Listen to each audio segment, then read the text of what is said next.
बिस्मिल्लाहिर्रहमानिर्रहीम अस्सलाम वालेकुम। Welcome back on my YouTube channel cricket with me. तो दोस्तों, पाकिस्तान सुपर लीग के 10वें एडिशन की आमद आमद है और इस एडिशन से पहले जो एक बड़ा सवाल है हर क्रिकेट फैन के जहनों के अंदर, वो यही है कि आया फखर जमान और साइम अयूब की वापसी होने जा रही है कि नहीं होने जा रही, क्योंकि ये दो वो क्रिकेटर्स हैं जो कि इस वक्त दौरे हाजिर के वाइट बॉल के two of the great cricketers भी हैं और उसके साथ साथ दुनिया इन दोनों को साथ खेलता हुआ भी देखना चाहती है। और मजे की बात यह कि ना सिर्फ पाकिस्तानी बल्कि रेस्ट ऑफ द वर्ल्ड भी चाहता है कि यार कितना मजेदार सीन होगा ना जब साइम अयूब और फखर जमान हमें इंटरनेशनल क्रिकेट में एक साथ खेलते हुए दिखाई देंगे। अगरचे पाकिस्तान सुपर लीग में ये दोनों एक टीम का हिस्सा तो नहीं है, तो मतलब ये तो हमें डिफरेंट टीम्स में खेलते हुए दिखाई देंगे।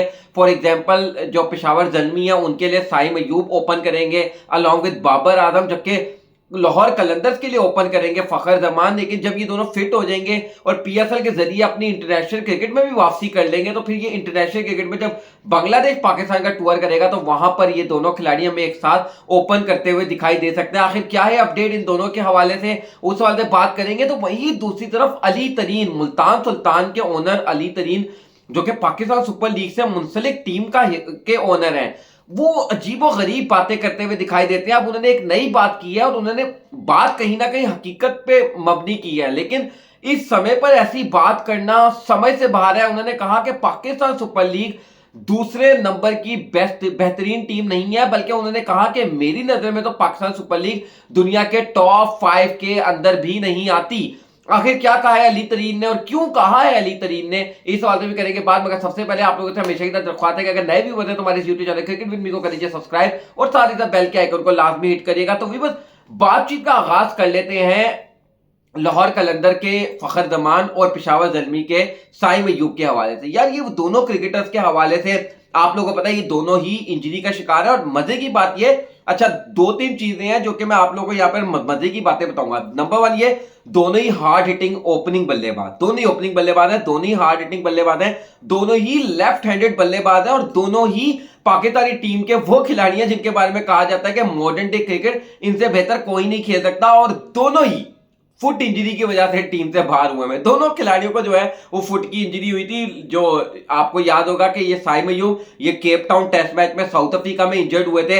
पहले टेस्ट मैच, दूसरे टेस्ट मैच के पहले ही दिन इनको इंजरी हो गई थी, फुट इंजरी, जिसकी वजह से फिर ये रेस्ट ऑफ द सीरीज है, बल्कि आई थिंक पहले टेस्ट मैच के अंदर इनको इंजरी हुई थी, फिर ये बाहर हो गए थे। और फखर जमान जो है वो चैंपियंस ट्रॉफी का जो इब्तदाई मैच पाकिस्तान और न्यूजीलैंड का था वहां पर फुट इंजरी का शिकार हुए थे और फिर फखर जमान भी पाकिस्तानी टीम से बाहर हो गए थे। अब इन दोनों के हवाले से हौसला अफजा खबरें आ रही हैं। पहले आप लोगों को बता दूं, साइम अयूब जो कि अपना ट्रीटमेंट करवा रहे थे यूके के अंदर, वो वहां से ट्रीटमेंट करवाने के बाद अब से तकरीबन कोई, मैं अगर गलत नहीं तो 5 दिन पहले, आई थिंक गालिबा उन्होंने ईद जो है वो पाकिस्तान में ही मनाई है। अब से 5 दिन पहले वो फुली अपनी जो ट्रीटमेंट है उसको करवाने के बाद पाकिस्तान में पहुंच चुके हैं और उन्होंने जो अपनी ईद है वो अपने घर वालों के साथ ही मनाई है, बल्कि पाकिस्तानियों के साथ मनाई है। टू बी वेरी ऑनेस्ट, इस वक्त तो पाकिस्तानियों की आंख का तारा है साइम अयूब। वहीं दूसरी तरफ जो अब मैं आपको बताता हूं साइम अयूब पीएसएल में आने जा रहे हैं कि नहीं आने जा रहे हैं। वहीं दूसरी तरफ फखर जमान के हवाले से तो मैं आप लोगों को एक अपडेट बड़ी जबरदस्त किस्म की ये दे दूं कि फखर जमान तो 110% अल्हम्दुलिल्लाह फिट हो चुके हैं। फखर जमान तो पाकिस्तान सुपर लीग के आपको डे 1 से ही इन एक्शन दिखाई देंगे। मतलब पाकिस्तान सुपर लीग में जो लाहौर कलंदर का पहला मैच होगा वहां पर ही आपको फखर जमान जो है वो खेलते हुए दिखाएंगे देंगे। That is a great news for the fans of Lahore Qalandars, for the fans of Fakhar Zaman and also for the fans of Pakistan cricket. और मैं आप लोगों को राइट नाउ एक बात बताऊं,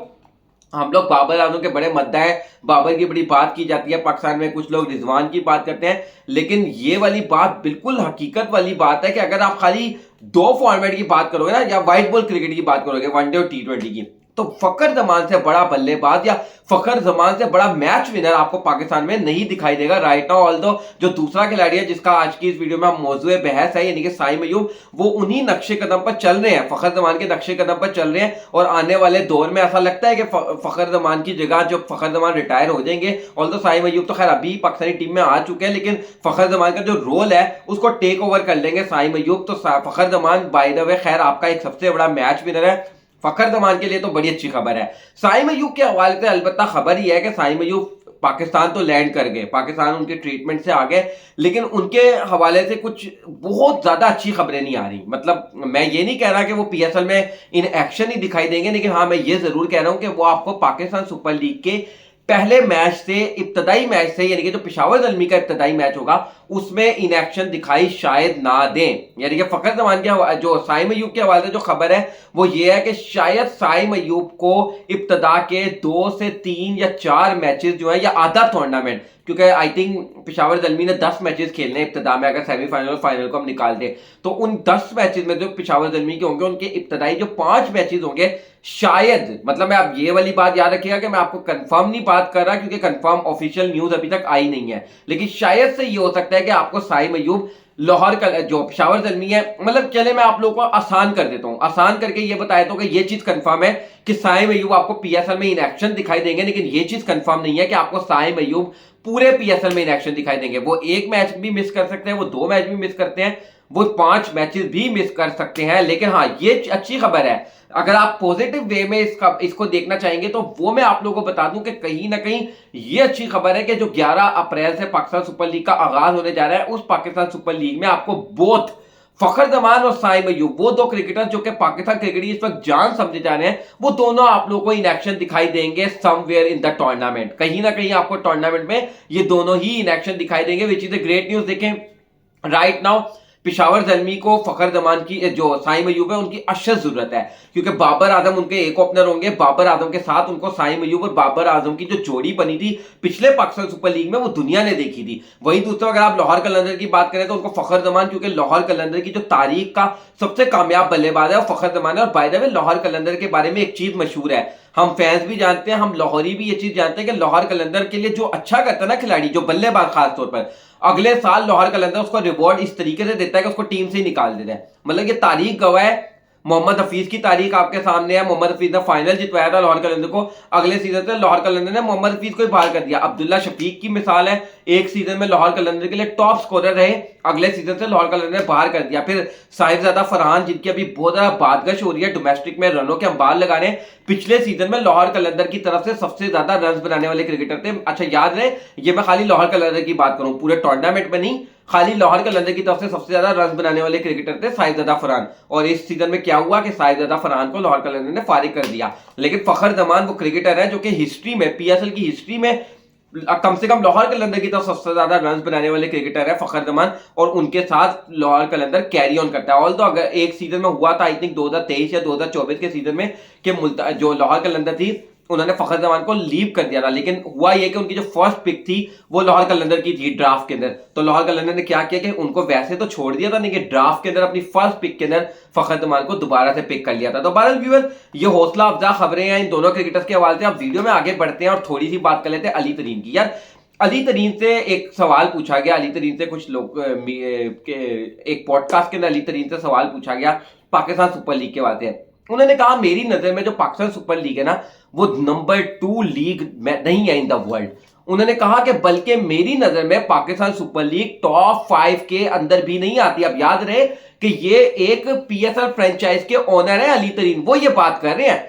और अली तरीन के ऊपर मैं आता हूं जरा, अली तरीन की माजी में भी बहुत सारी स्टेटमेंट्स हैं जो कि कंट्रोवर्शियल है। अच्छा अभी जो उन्होंने मजीद बात की ना, पहले मैं आपको अली तरीन का पूरा पॉइंट सामने रख दे रहा हूं ताकि आपको बात को समझने में आसानी हो। उन्होंने कहा कि अगर आप इन टर्म्स ऑफ मनी बात करेंगे ना तो आईपीएल ऑब्वियसली बेस्ट लीग है। उसके बाद उन्होंने कहा इन टर्म्स ऑफ मनी दी 100 आती है, दी 100 में बड़ा पैसा है। उन्होंने कहा इवन बिग बैश को आप इन टर्म्स ऑफ मनी जो है वो ऊपर रखेंगे, ठीक है। उन्होंने कहा इन टर्म्स ऑफ व्यूअरशिप अगर आप लोग बात करेंगे तो अगेन आईपीएल सबसे ऊपर है, लेकिन नंबर 2 पर आप दुबई इंटरनेशनल लीग जो है, क्योंकि वहां पर तमाम फ्रेंचाइजीज जो है वो तकरीबन इंडियन ओनर्स की हैं, तो उन्होंने कहा वहां पर व्यूअरशिप बड़ी होती है, तो वो इन टर्म्स ऑफ व्यूअरशिप वो लीग है। उन्होंने कहा कि इन terms of quality of cricket भी अगर आप बात करेंगे तो Pakistan super league top 2 leagues के अंदर नहीं आती। और अली तरीन ने मजीद क्या कहा, उन्होंने कहा एक समय था कि पाकिस्तान सुपर लीग जो है वो टॉप 2 के अंदर आती थी या टॉप 3 के अंदर आती थी। अब मैं यहां पर ये बात कर रहा था कि पहली बात तो है कि अली तरीन ने जो ये वाली बात बोला कि एक टाइम पर आती थी अब नहीं आती। भाई 2016 में पाकिस्तान सुपर लीग का आगाज हुआ था और 2016 यानी कि आज से तकरीबन 9 साल पहले, 10 साल पहले, ठीक है। तो अगर आप ये बात करते हो एक टाइम पर आती थी तो फिर आई थिंक आप 2016 की बात कर रहे होंगे, क्योंकि उस टाइम लीग ज्यादा नहीं थी। उस टाइम ना तो ये आईएल T20 थी, ये जो दुबई में खेली जाती है, ना ही ये साउथ अफ्रीका की लीग थी, ना ही ये जो इस वक्त यूएसए में लीग हो रही है ये थी। तो बहुत सारी लीग उस वक्त शुरू ही नहीं हुई थी, तो शायद उस टाइम आती होगी पाकिस्तान सुपर लीग टॉप 2 के अंदर अकॉर्डिंग टू यू, मतलब अकॉर्डिंग टू अली तरीन। अच्छा, दूसरी चीज ये है कि यार थोड़ी बहुत बातों से मैं इनकी इत्तेफाक करता हूं, पाकिस्तान में भी ये बहस छिड़ी रहती है जी पीएसएल, लेकिन मेरा मानना ये है कि यार मैं बात करूं, आप बात करो, व्यूअर्स तो अलग बात है। अली तरीन को आखिर ऐसी कौन सी मसला है कि आए रोज आप देखो पाकिस्तान सुपर लीग से मुतालिक जो है ना नेगेटिव बयान देते हैं। मतलब एक ऐसा बंदा जिनके अपने अब्बाओ अजदाद जो है वो सियासत के अंदर एक्टिव है और पॉलिटिक्स के अंदर जो रंगरलियां मचा रहे हैं, या जो पॉलिटिक्स के अंदर जो उन्होंने बेड़ा गर्क किया वो दुनिया के सामने है। मतलब एक जगह पर आप लोगों को मौका मिला हुआ है जहां पर आप एडमिनिस्ट्रेशन लेवल पर हो, जहां पर आप फैसले ले सकते थे, वहां पर आपने बेड़ा गर्क किया मुल्क का। ठीक है, आपके अब्बा से और आपके बड़ों से मुल्क नहीं चलाया गया। ठीक है, और आप यहां पर बैठकर आए रोज पाकिस्तान सुपर लीग की मैनेजमेंट के ऊपर तीर बरसाना शुरू करते हो, आए रोज आप बैठकर तनकीद करते हो। मतलब इस बंदे का काम तो ऐसा लगता है कि सिर्फ और सिर्फ पाकिस्तान सुपर लीग को डीवैल्यू करने का। अच्छा, दूसरी चीज ये कहते हैं जी कि पाकिस्तान सुपर लीग में मेरी फ्रेंचाइज यानी कि मुल्तान सुल्तान, लाहौर कलंदर और कराची किंग, वो कहने लगे जी हर साल हम अपनी जेब से पैसा लगाते हैं, हमें एक आने का एक टके का फायदा नहीं होता। उन्होंने कहा ऐसा लगता है हम कुएं में पैसा फेंकते हैं। वाह जी वाह, क्या बात है अली तरीन साहब, मतलब आपसे बड़ा सखी और आपसे बड़ा तो दाता कोई पाकिस्तान में मौजूद ही नहीं होगा कि भाई आपको नुकसान हो रहा है और फिर भी आप पाकिस्तान सुपर लीग के साथ मुंसलिक हो। मतलब जिस वक्त आलमगीर तरीन की वफात हुई थी, मतलब ये फ्रेंचाइज है मुल्तान सुल्तान, ये अली तरीन को कुछ तोहफे में या जहेज में नहीं मिली थी उनके, ये आलमगीर तरीन की फ्रेंचाइज थी। आलमगीर तरीन की ट्रेजिक मौत होती है, आपको पता है उनकी वो हादसाती मौत जो उनको खुदकुशी की थी उन्होंने, I don't know what ever, पता नहीं अल्लाह जानता है कि खुदकुशी की थी या उनको मारा गया था, बहरहाल एनीवे। तो उसके बाद मुल्तान सुल्तान के जो अली तरीन साहब हैं इन्होंने टेक ओवर किया। ठीक है भाई, आप आए, खुद से आए, आपको किसी ने तल्ले मिनते करके तो नहीं अटैच किया था ना, आप ना लेते। मतलब अगर आप पाकिस्तान सुपर लीग की मैनेजमेंट को मानकर चलो तो उनके पास कमी नहीं है फ्रेंचाइज खरीदने वालों की। ठीक है ना, आपने कोई एहसान नहीं किया, क्योंकि मिसाल मैं आपको देता हूं कि 2026 का एडिशन है पाकिस्तान सुपर लीग का, ऑलरेडी ऐलान कर दिया गया है कि उस एडिशन के अंदर 2 एक्स्ट्रा टीमें होंगी पाकिस्तान सुपर लीग के अंदर, यानी कि 8 टीमें कर दी जाएंगी। अब 8 टीमें करने का प्लान मतलब यह है कि पाकिस्तान सुपर लीग के पास ऐसे लोग मौजूद हैं जो इंटरेस्टेड है फ्रेंचाइज खरीदने के लिए। तो जब उनके पास ऐसे लोग हैं फ्रेंचाइज खरीदने के लिए इंटरेस्टेड, तो मुल्तान सुल्तान को भी कोई ना कोई ले लेता। भाई आपको फायदा नहीं हो रहा और आप कुएं में पैसे फेंक रहे हो, तो भाई ना फेंको कुएं के अंदर पैसे। और आई रोज मतलब मैं इस वक्त वीडियो बहुत लंबी हो जाएगी, ऑलरेडी मैं साइम और फखर के टॉपिक पे बात कर चुका हूं, नहीं तो मैं आपको बताता ही इन्होंने माजी में भी क्या क्या ब्लंडर्स मारे हैं। मतलब इन्होंने पाकिस्तान सुपर लीग का जो पिछला एडिशन था 2024 का एडिशन, उससे पहले इन्होंने एक बड़ा कंट्रोवर्शियल पॉडकास्ट किया था और वहां पर पीएसएल की मैनेजमेंट को उड़ाया था और ठीक ठाक उड़ाया था। और ऐसा लगता है कि हर दफा जब पीएसएल का आगाज होने लगता है ना, तो बजाय इसके कि ये पीएसएल को प्रमोट करें, बजाय इसके कि ये पीएसएल के बारे में कोई अच्छी अच्छी बातें करें, हमेशा ये नेगेटिव बातें। मैं अभी भी आप लोगों को एक बात बोलता हूं कि जो बातें इन्होंने कही हैं उससे मैं ये नहीं कि इख्तलाफ है मेरा, मैं ये नहीं कह रहा कि भाई गलत बात कर रहे हैं, मैं भी ये मानता हूं कि पीएसएल जो है वो टॉप 3 में तो एटलीस्ट नहीं आती। हाँ, ये थोड़ा हार्श हो जाएगा, आप टॉप 5 में भी ना रखो पीएसएल को, लेकिन टॉप 3 के अंदर तो नहीं आती in terms of money, in terms of viewership, even in terms of quality of cricket as well. लेकिन पीएसएल के एक ओनर की तरफ से इस तरह की बातचीत करना मेरी यार पता नहीं क्यों यार मेरी तो समझ से बाहर है। मेरा मानना यह है कि अली तरीन को अगर इतने ही मसले हैं ना पाकिस्तान सुपर लीग की मैनेजमेंट से और मुल्तान सुल्तान से, और आपको लगता है ना इधर टैलेंट है, ना इधर क्वालिटी है, ना इधर पैसा है, तो भाई जाओ यार। अब मैं देखूंगा 2025 है, ये आखिरी एडिशन है, 10 साल का कॉन्ट्रैक्ट हुआ था इन तमाम फ्रेंचाइजेस का। ठीक है ना, अब पीएसएल का जो नया कॉन्ट्रैक्ट होगा, भाई अली तरीन से मेरी दरख्वास्त है, बल्कि मेरी पीएसएल की मैनेजमेंट से दरख्वास्त है कि भाई जिस मर्जी को टीम भेज देना, मुल्तान सुल्तान या कोई भी टीम जो है ना अली तरीन या ये इस तरीन खानदान को मत बेचना, क्योंकि भाई इन लोगों का काम। और अगेन मैं जाते रही वाली बात बोलूंगा कि जब इंसान की अपनी कोई क्रेडिबिलिटी होती है ना, या अपने दादाओं और परदादाओं की या अपने अब्बा की कोई क्रेडिबिलिटी होती है, तो आप बोलते हुए अच्छे भी लगते हो। आप लोगों से सियासत में जो आपने कमेंट आए हैं वो दुनिया ने देखे हैं, और आप पीएसएल की मैनेजमेंट पर आकर तनकीद करते हो, तो ये थोड़ा सा अजीब व गरीब लगता है। ऐसा लगता है कि मतलब आपको खुद आईना देखने की जरूरत है। बहरहाल व्यूअर्स, आप लोगों की इस सवाल से क्या राय है कमेंट सेक्शन में आप लोग जरूर बताइएगा। वीडियो को लाइक करिएगा, चैनल को सब्सक्राइब करके बेल आइकन को लाजमी करिएगा। मुलाकात करते हैं नेक्स्ट वीडियो में, तब तक के लिए अल्लाह हाफिज।